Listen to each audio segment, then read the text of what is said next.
Hello, and welcome to this video where we will be talking about the three types of digital divide. For a short recap, let us recall the definition of digital divide. From the previous video, it was defined as a group of people who are digitally literate, have access to modern communications technology, and those who do not. Now, we will be tackling the different types of digital divide that have influence in how we are able to access technology such as gadgets and the internet, and how one can be digitally literate or illiterate.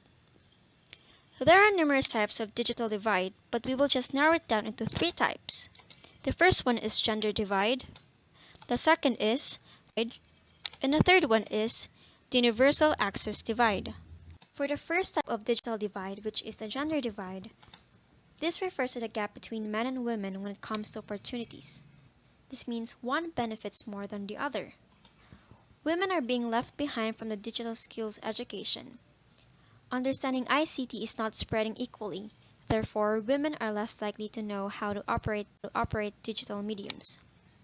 Patriarchal cultures often deprives women to have access to digital technology or internet, wherein the digital space is becoming male. In some countries, women are 25% less likely than men to know about ICT.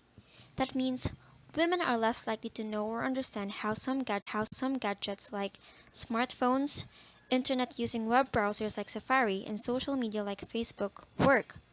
For example, in rural India, a study found that the majority of women who owned mobile phones only knew how to answer calls. They are unable to dial numbers or read messages without their husbands assisting them, due to a lack of literacy or skills. Moreover, men are 4 times more likely than women to have advanced ICT skills such as the ability to program computers. In 20 countries, just 7% of ICT patents are generated by women, and the global average is even lower, which is at 2%. In low-income countries, men are 90% more likely to have a mobile phone of their own than women. This translates to 184 million women who lack access to mobile connectivity. Even among women owning mobile phones, 1.2 billion women in low and mid-income countries still have no access to the internet. For patriarchal cultures, it prevents women to develop digital skills. This results to them having difficulties in how to use and access public ICT. This may be because of the limit put into their movements, or these facilities are not suitable for women. There are also girls and women who face physical violence when they budgets. This resulted to them using it secretly.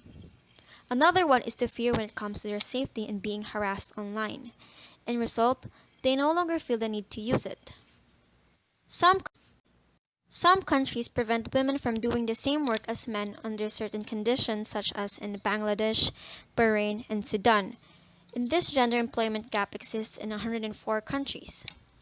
40% of women are restricted from working in certain industries such as mining, construction, and transportation. For example, in Angola, women are not allowed to work in gas production. 30% are not allowed to work in jobs that are hazardous or morally inappropriate. Like in Egypt, women are restricted from working with fertilizers. 15% are restricted from working the same night hours as men. Like in Bahrain, women may not be allowed to install electrical power at night. As a result, women may not have the financial independence needed to buy digital gadgets or to access, and even when they have the means to have digital gadgets or digital access is available, it may still be restricted to them. It is still being monitored by men, wherein the contents are limited to pink content, which are focused on women's beauty and fashion, dating, and parenting-related contents. Under the gender divide is the Lgbt Gap.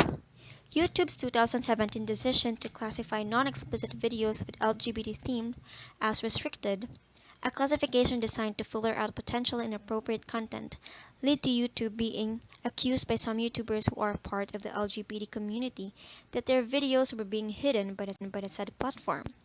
They say internet should provide information that can create a safe space for marginalized groups such as the LGBT community to connect with others, gain access to information, and engage in social justice.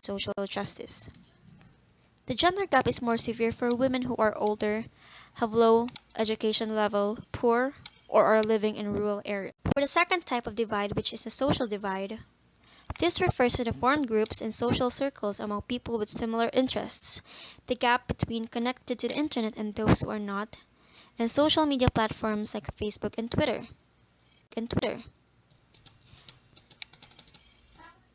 Having the opportunity to have access to the internet, it gives us a chance to meet and get to know people and form social circles among people with shared interests. Now let's talk about the connected and non-connected groups. Connected group is the group of people who have access or connected to the internet, and non-connected group are simply those who are not connected and do not share the benefits of those who are in the connected group. In a connected group, there is interaction with other individuals or groups on the internet in order to have connection. Once an individual is connected, the internet and ICT can be a big help in enhancing their future social capital. This can be done through repeated interactions through chat rooms, social media, and gaming sites. Those in the non-connected group are more likely not to understand the use of information the ICT and connectivity gives. They don't have the benefits the connected group has. Social media platforms like Facebook, Twitter, Instagram, and YouTube create online peer groups based on interests where people can join and choose to interact. These platforms are used by almost everyone who have access to the internet. They also play a big role in connecting people across different countries. Last type of divide, the universal access divide, this refers to the individuals living with physical disabilities, lack of digital literacy skills and low education level, and those who come from low-level income families. Individuals with physical disabilities are often disadvantaged when using digital medium or accessing the internet. They may have the necessary skills but cannot make full use of it, such as the blind people who cannot see and deaf people who cannot hear. Even if people can afford things such as computers or if they got it for free and they still don't know how to operate and make use of it, it is because they lack digital literacy skills or have low literacy skills. Money is a big factor in order to buy some gadgets, unless you got one for free. For low-income population, their earnings go straight towards their basic needs. A lot of people still cannot afford to buy some computers or phones, or even pay for internet. Therefore, their knowledge for digital skill could be very low. For them, they see technology as a luxury.